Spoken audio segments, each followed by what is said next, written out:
Loss এঞ্জেলেসের দাবানলে ক্ষয়ক্ষতির জন্য Democrat mayor Karine বাসকে ধুয়ে দিলেন মার্কিন প্রেসিডেন্ট ডোনাল্ড ট্রাম্প। মার্কিন সময় শুক্রবার ক্যালিফোর্নিয়ার দাবানল পরিস্থিতি পরিদর্শনে যান তিনি। প্যালিসেডসে পা ফেলেই হতবাক হয়ে যান ট্রাম্প। পরিস্থিতিকে তুলনা করেন বিস্ফোরণে ধ্বংসাবশেষের সঙ্গে। উন্নত সরঞ্জাম ও লোকবল থাকা সত্ত্বেও লস এঞ্জেলসকে এমন ক্ষয়ক্ষতির শিকার কেন হতে হলো তা নিয়ে স্থানীয় মেয়র কারিন বাসকে একহাত নেন ট্রাম্প। প্যালিসেডসে ডেমোক্রেট গভর্নর গাভিন নিউজমের সঙ্গে আলাপ করেন মার্কিন প্রেসিডেন্ট। এ সময় ফেডারেল থেকে সহায়তার আর্জি জানান নিউজম। এছাড়া $2.5 বিলিয়ন মানবিক সহায়তা পৌঁছে দেওয়ার কথাও জানান তিনি। তবে মেয়র কারিন বাসের সঙ্গে বৈঠকে বসেই মেজাজ হারান প্রেসিডেন্ট, অপদস্থ করেন কটু বাক্যে।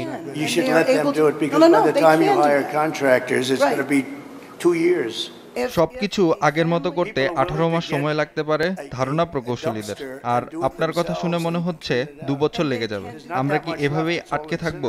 এ জঞ্জাল মানুষ নিজেরাই পরিষ্কার করতে চায়, তাদেরকেই করতে দেন। সময় খরচ বেঁচে যাবে 2। আপনাদের এই বহুল আলোচিত ফিমা কতটুকু কার্যকর তা আমার দেখা হয়ে গেছে। এইসব হটকারী বন্ধ করে স্টেট গভর্নমেন্টের উপর ভরসা রাখতে শিখুন, নইলে কেন্দ্রীয় সহযোগিতা এখানে এসে পৌঁছাবে। ট্রাম্পের এসব প্রশ্নের জবাব দিতে গিয়ে বরাবরই হচকচ করতে দেখা যায় মেয়র কারিন বাসকে। আমরা সাধারণের জীবনের কথা মাথায় রেখে কাজ করছি। ধ্বংসাবশেষগুলো আমাদের পথের কাঁটা হয়ে দাঁড়িয়েছে। যত দ্রুত সম্ভব আমরা এ পরিস্থিতি থেকে বের হয়ে আসার চেষ্টা করছি। এতে কেন্দ্রের সহায়তা আমাদের একান্ত কাম্য। বৈঠক চলাকালেই মেয়রের উপর ক্ষোভ ঝাড়েন স্থানীয়রা।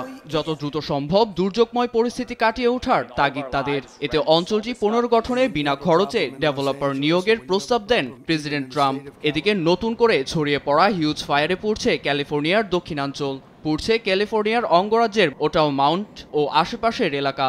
তবে শনি থেকে সোমবার পর্যন্ত অঞ্চলটিতে বৃষ্টির পূর্বাভাস দিয়েছে স্থানীয় আবহাওয়া দপ্তর। সেই সঙ্গে অতিবৃষ্টিতে ভয়াবহ বন্যার আশঙ্কা তাদের। এদিকে লস এঞ্জেলেসের মাটিতে ফিফা ফুটবল বিশ্বকাপ 2026 ও 2028 সামার অলিম্পিক হওয়ার কথা রয়েছে। তাই দ্রুত অঞ্চলটি পুনর্বাসনের উদ্যোগ প্রেসিডেন্ট ট্রাম্পের। নীরব দাস, নিউজ ডেস্ক, দেশ টিভি।